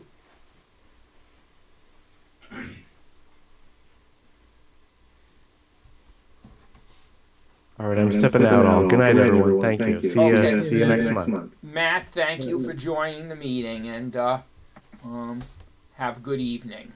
Thank you. See you soon. Thanks, Lee. Yeah, Herb, another great meeting. Thanks a lot. Okay, well, thank you, David. And sorry about I feel bad when I misspell somebody's name, and it's not like I don't know how to do it. It's like my fingers don't move as fast as my brain. That's all right. When you've had a name like mine all your life, you're used to that.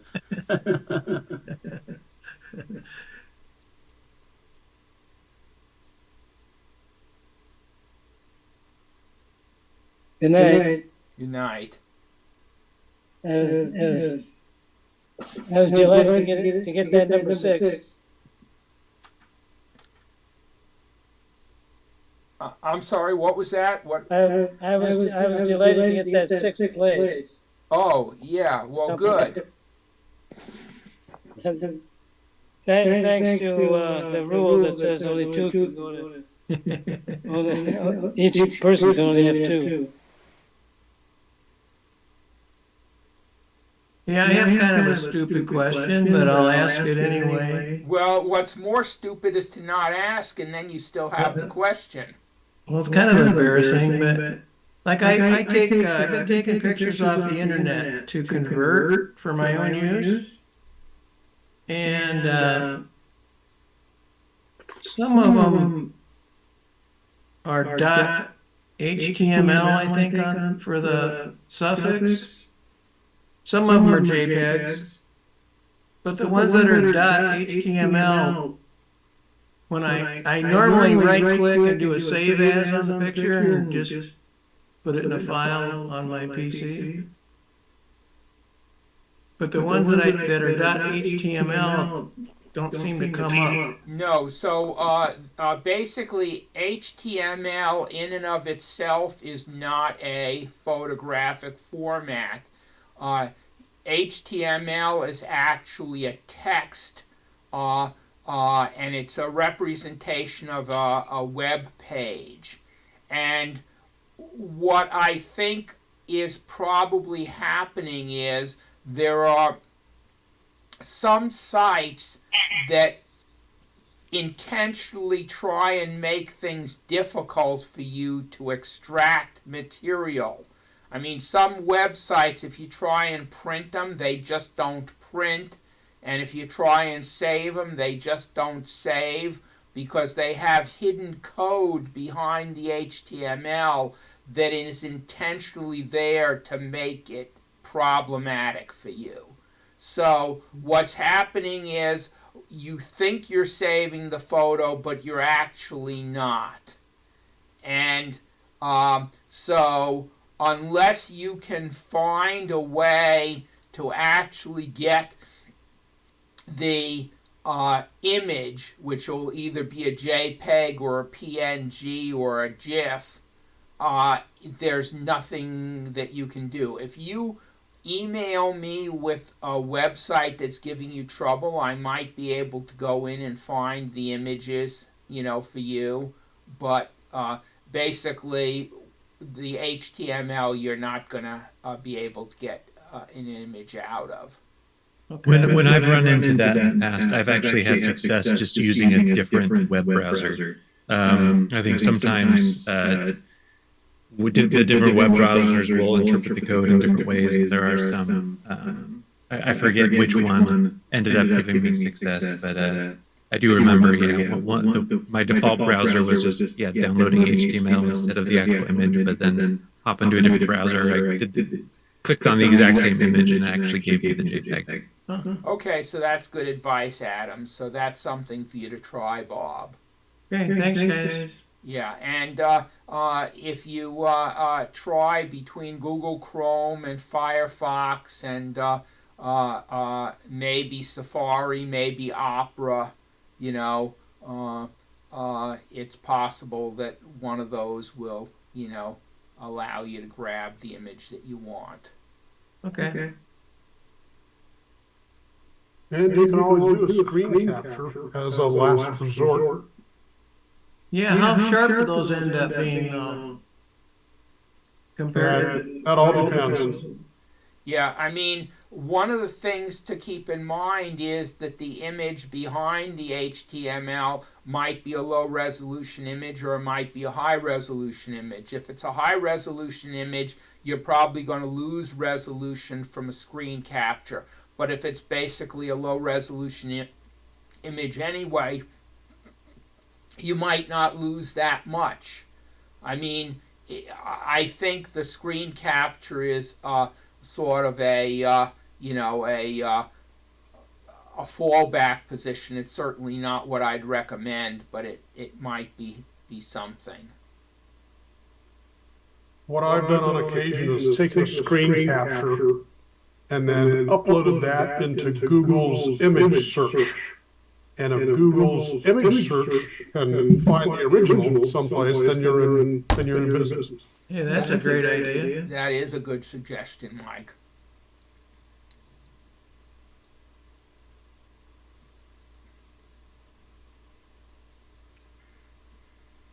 Should we all yell at Peter? Let him sleep. I've done that a few times myself. Me too. Yeah, normally if I'm going to feel that tired, I'd like to, turn off my video before I take a nap.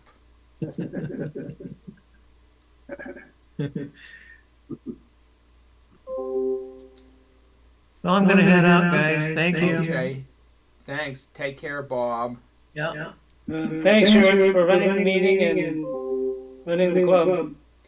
Okay. Great meeting. Great meeting. Thanks, Lee. Yeah. Thanks, Jim. I'm going to head out to you. Good night. Okay. Good night, everybody. Good night. Good night.